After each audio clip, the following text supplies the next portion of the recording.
Teknik sipil, salah satu teknik yang paling tua nih usianya, ibarat sesepuh yang sudah menancapkan paku pertama di peradaban manusia. Teknik sipil mulai dibentuk sebagai disiplin ilmu formal sekitar abad ke-18. Sebelumnya, keterampilan teknik diajarkan secara informal lewat militer. Jurusan ini bukan soal nguli, tapi merancang tulang punggung kota, tempat arsitektur dan logika berdansa dalam presisi. Bukan si topi kuning, tapi topi putih, otak di balik jembatan yang tak goyah dan gedung yang mencakar langit. Ilmu yang sering dipakai jelas banyak, ada ilmu fisika, terutama gaya, tekanan, dan material, ditambah matematika buat hitung struktur yang tahan gempa. Teknik sipil juga belajar manajemen, gunanya untuk perancangan suatu proyek, mulai dari lingkup pekerjaan, ngebuat jadwal proyek, ngehitung anggaran biaya, menentukan urutan pekerjaan, dan masih banyak lagi. Buat mendukung beban tanggung jawab kerja mereka, mata kuliah yang diberikan juga nggak main-main nih. Banyak materi old school yang diajarkan, contohnya kalkulus. Nggak cuma sampai kalkulus 1 dan 2, tapi bisa sampai kalkulus 3 dan 4.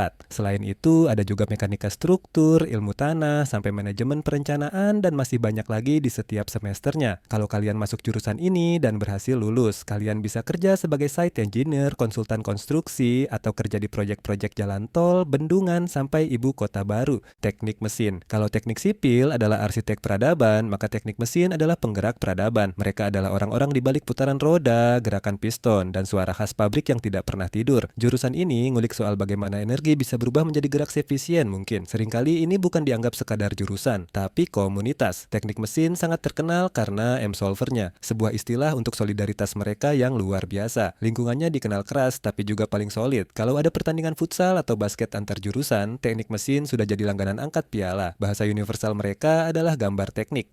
Sebelum ada satu baut pun dibuat, semuanya harus terwujud di atas kertas atau layar komputer dengan presisi mikroskopis. Inilah cetak biru dari semua inovasi mekanis di dunia. Fondasi ilmunya adalah Trinitas Suci, mekanika untuk analisis gaya dan gerak, termodinamika untuk ilmu energi dan panas, serta ilmu material untuk memilih bahan yang tepat agar ciptaan mereka tidak patah atau cepat aus.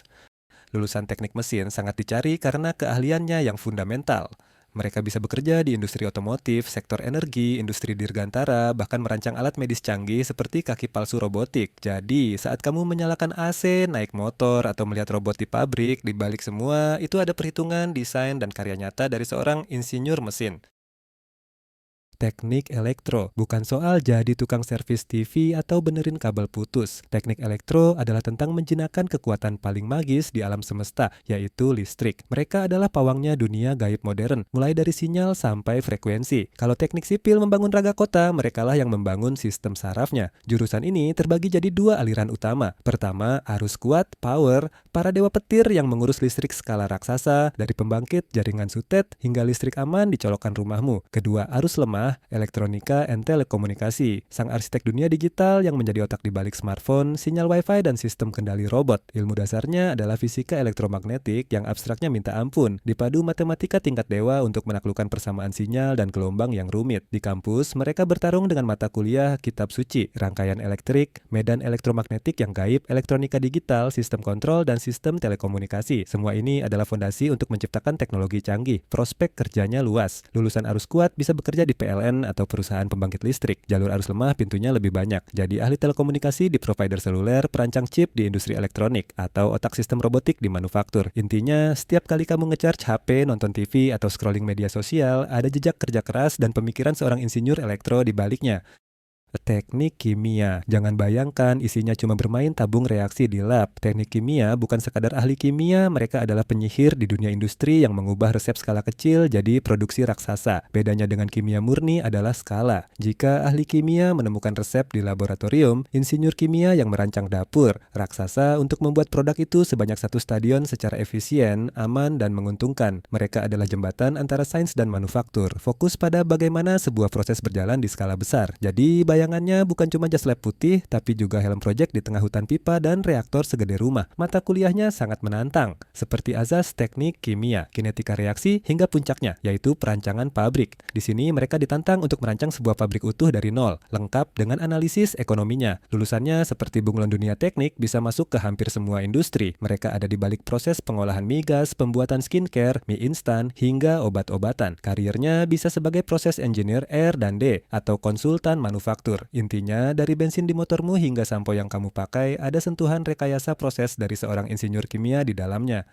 Teknik perkapalan. Dengar kata teknik perkapalan, jangan langsung bayangkan jadi pelaut. Mereka bukan yang mengemudikan kapal, tapi sang arsitek yang merancang kapal itu dari nol. Mereka lah penakluk lautan di atas meja gambar. Tugas utama mereka adalah memastikan bongkahan baja seberat ribuan ton bisa mengapung dengan stabil, melaju membelah ombak dengan efisien, dan yang paling penting, tidak patah dihantam badai di tengah samudra. Di bangku kuliah, mereka berhadapan dengan mata kuliah seperti teori bangunan kapal, struktur kapal, tahanan, dan propulsi. Hingga puncaknya di mata kuliah merancang kapal yang menggabungkan semua ilmunya. Lulusannya adalah pejuang konektivitas bangsa maritim. Prospek kerjanya strategis, bekerja di galangan kapal nasional seperti PT PAL, jadi konsultan desain atau di biro klasifikasi. Banyak juga yang terjun ke industri migas lepas pantai, merancang anjungan kokoh, jadi setiap kontainer yang tiba di pelabuhan dan setiap jengkal tol laut yang menghubungkan Indonesia ada sentuhan rekayasa dari seorang insinyur perkapalan di baliknya.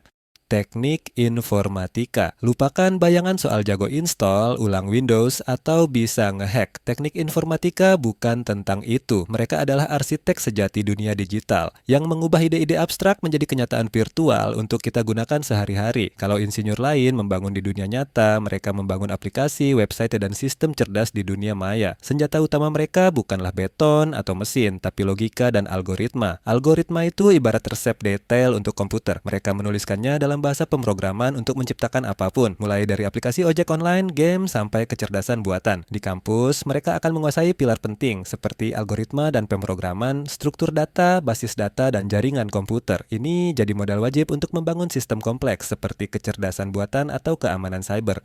Lulusannya jadi rebutan di mana-mana. Prospek kerjanya sangat luas, menjadi software engineer, data scientist, AI specialist, atau game developer. Keahlian mereka dibutuhkan di semua sektor, startup, e-commerce, perbankan, hingga pemerintahan. Jadi, di setiap scroll like dan check out di smartphone-mu, ada barisan kode hasil pemikiran insinyur informatika yang bekerja tanpa henti di baliknya.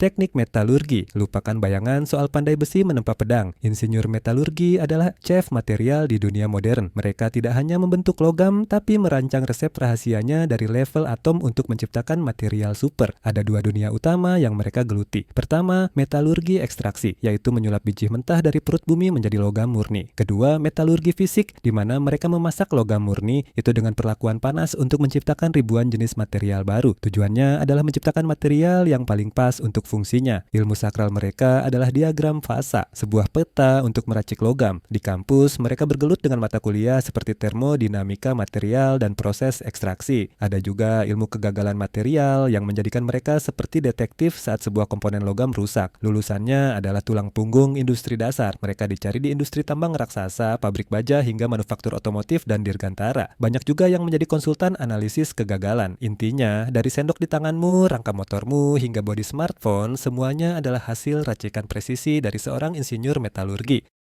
Teknik pertambangan bukan sekadar gali-gali tanah penuh lumpur. Insinyur tambang adalah arsitek perut bumi. Jika geolog menemukan harta karun dan metalurg mengolahnya, insinyur tambang yang merancang cara paling efisien dan aman untuk mengambilnya dari sarangnya. Pekerjaan mereka dimulai dari merancang tambang, membuat lubang raksasa di permukaan, tambang terbuka, atau labirin terowongan di bawah tanah. Mereka adalah jagonya teknik peledakan untuk memberaikan batuan, lalu mengomandoi monster-monster mekanik untuk mengangkut materialnya. Tanggung jawab terbesarnya di era modern adalah lingkungan. Mereka merancang pengelolaan limbah batuan dan yang terpenting merencanakan reklamasi, yaitu memulihkan kembali lahan bekas tambang agar bisa produktif dan hijau kembali. Untuk bisa melakukan semua itu, mereka dibekali mata kuliah seperti mekanika batuan, teknik peledakan, perancangan tambang, dan ekonomi mineral untuk menghitung untung rugi sebuah proyek. Sebagai negara kaya sumber daya alam, lulusannya adalah motor penggerak ekonomi. Mereka jadi incaran perusahaan raksasa di industri batubara, emas, dan nikel, sebagai main plan engineer atau pengawas produksi, hingga bekerja di kontraktor dan Kementerian ESDM. Jadi, di balik nikel untuk baterai mobil listrikmu, setiap bongkah batubara untuk listrik, dan setiap gram emas perhiasan ada perhitungan cermat dari seorang insinyur pertambangan. Teknik industri. Jika insinyur lain merancang produknya, insinyur industri merancang sistem untuk membuatnya. Mereka adalah sutradara industri, memastikan manusia, mesin, dan material bekerja harmonis untuk hasil terbaik. Misi utama mereka satu, efisiensi. Bagaimana caranya membuat sesuatu lebih cepat, lebih murah, dan lebih baik tanpa mengorbankan kualitas dan keselamatan. Mereka adalah musuh bebuyutan dari segala macam pemborosan. Sering dianggap jurusan gado-gado karena belajar banyak hal dari teknik sampai manajemen. Tapi tapi justru disitulah kekuatannya. Mereka adalah jembatan yang menghubungkan lantai pabrik yang teknis dan ruang rapat para manajer. Senjata mereka bukan kunci pas, melainkan data, statistik, dan simulasi komputer. Di kampus, mereka akan akrab dengan mata kuliah seperti perencanaan produksi, pengendalian kualitas, ergonomi, dan manajemen rantai pasok. Mereka belajar melihat perusahaan sebagai satu sistem yang utuh. Lulusannya sangat fleksibel dan bisa masuk ke hampir semua sektor. Manufaktur, gudang e-commerce, konsultan manajemen, analis bisnis di bank, hingga mengoptimalkan alur pasien di rumah sakit. Jadi, di balik produk yang terjangkau, paket yang cepat sampai, dan antrean yang lebih pendek, ada sentuhan insinyur industri yang membuat semua berjalan lebih lancar. Teknik nuklir. Dengar nama teknik nuklir, lupakan soal bom atom atau bencana. Jurusan ini adalah tentang menjinakkan kekuatan paling dahsyat di alam semesta, yaitu energi inti atom, untuk berbagai tujuan damai. Kunci utamanya adalah reaksi fisi terkendali. Berbeda dengan bom yang sengaja diledakkan, reaksi berantai di dalam reaktor diatur dengan presisi super ketat agar menghasilkan energi yang stabil dan aman. Pekerjaannya jauh lebih luas dari sekadar pembangkit listrik tenaga nuklir, PLTN. Di dunia medis, mereka adalah pahlawan di balik layar pengobatan kanker dengan radioterapi dan alat diagnosis canggih seperti PET scan. Di kampus, otak mereka diasah dengan mata kuliah fisika reaktor, keselamatan reaktor, dan material nuklir. Mereka belajar merancang reaktor yang aman secara inheren, yaitu bisa mati sendiri jika ada masalah berkat hukum fisika. Lulusannya adalah garda terdepan inovasi teknologi tinggi.